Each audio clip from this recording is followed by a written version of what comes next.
হয়েছে 22 তারিখ। গ্রামের ছেলে একটা লম্বার কুচ আইসে আমার ওয়াইফের কাছে। ছেলেটা হইলো বদরুল ইসলাম লস্কর, এমনি ডাকনাম ডাকেন তারে ফুতুল। তখন আমার ওয়াইফে কইছেন তোমারে আমি নম্বর এখানে দিতাম না, আমি দিতাম পারতাম না। এই সমস্ত কাজটাই একটা গালাগালি হয়ে গেছে। হওয়ার পরে যাইতে কইছে শিখাইতো। পরের দিন রাত্রে দরজা ভাঙ্গিয়া এই আমার বউরে খারাপ কাজ করছে। করার পরে আমারও 11:30টার সময় কল গেছে। যাওয়ার পরে যে আমার ফোন মারছে, যে কইছে তোমার বেটি মরি যার তুমি বাঁচাও।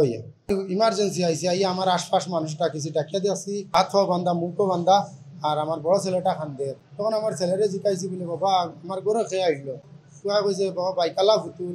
শাসন মানুষ কইলে যে হসপিটাল নেওয়া আগে নিয়ে মানুষকে স্টেটমেন্ট করো। তখন আমি আইসি পুলিশও আইয়া ইনফরমেশন দিয়া হসপিটাল নিছি। নেওয়ার পরে আমি আমার ওয়াইফরে জিকাইছি বলে কি লাগিত। তখন আমার ওয়াইফে কইছে যে বদরুল ইসলাম লস্কর রেফ করছে। আর এইটা তো গার মধ্যে ফেলাইলে একদম বিষাক্তক বোতল, যে ডাক্তারে কইছেন যে 1 ফুটা ভিতরে গেলে মানে মানুষ মরব। শৈল্য যে জায়গার মধ্যে পড়ছে এই জায়গা একদম জ্বলিয়া বরবাদ। এফআইআর তো পরের দিনে ইয়া করছি, 23 তারিখ 9টার সময় এফআইআর করছি। এখনো প্রশাসনে যে আসামি অ্যারেস্ট করেন না, ওপেন হিসাবে ঘুরে আরো ধমকি দামকি দিয়ে আমরা বাড়ির কিনারে গিয়া যে মানুষ মারতো ধরতো চাকু একটা লিয়া। পুলিশ প্রশাসনের কাছে আমার বিনম্র অনুরোধ যাতে আসামিটা অ্যারেস্ট হয় আর আমি সুবিচারটা পাই। তার বিয়াতি বেটিনতর লাগে খালি নম্বর চায় বা অশ্লীল সোশ্যাল মিডিয়াত অশ্লীল ফটো ছাড়ে, এগুলো আরও প্রায় ঘটনা আছে। বিচার আচারে শেষ করছেন, এখন মেডিকেল ইমার্জেন্সিতে আছে, সিরিয়াস ইগু অ্যাসিড জাতীয় জিনিস। আস্তার শরীর বরবাদ জ্বলিয়া একদম সে। এখন ডাক্তারে কইছে এটার ট্রিটমেন্ট নাই, মানুষ মারা যাইতেও পারে। কাছাড় জেলার দলাইয়ে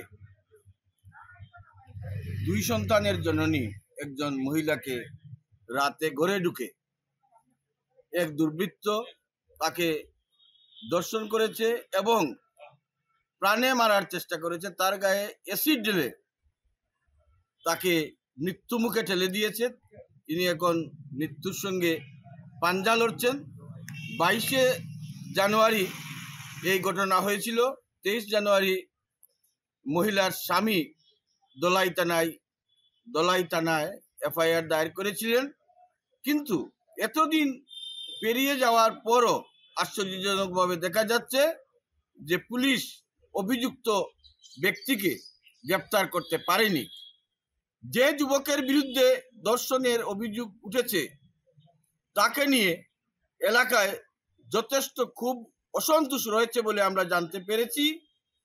তিনি প্রায়ই মহিলাদের নানাভাবে উত্ত্যক্ত করতেন এবং এই ধর্ষিতা মহিলার কাছ থেকে তিনি ঘটনার আগের দিন তার ফোন নম্বর চেয়েছিলেন। মহিলাটি তার ফোন নম্বর তিনি দেননি এবং এরপরই প্রতিশোধ পরায়ণ হয়ে সেই যুবক তার ঘরে ঢুকে, রাতে তার স্বামী বাড়িতে ছিলেন না, তার ঘরে ঢুকে তাকে উপর্যুপরি দর্শন করে এবং অ্যাসিড ঢেলে তাকে প্রাণে মারার সব রকম চেষ্টা করে। ভাগ্যক্রমে ওই মহিলা এখনো মৃত্যুর সঙ্গে তিনি পাঞ্জা লড়ছেন।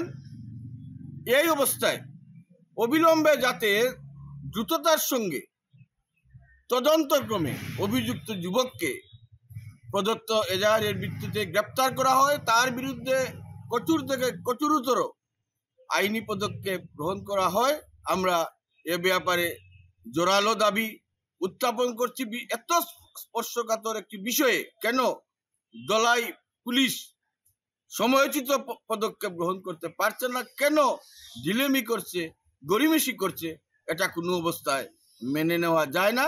তাই অবিলম্বে অভিযুক্ত ব্যক্তির বিরুদ্ধে কড়া শাস্তির ব্যবস্থা করা হোক, তাকে গ্রেপ্তার করা হোক, আমরা এর দাবি জানাচ্ছি। যিকোনো খবৰৰ বাবে যোগাযোগ কৰক 7099017330 লগতে 7099017110 নম্বৰত।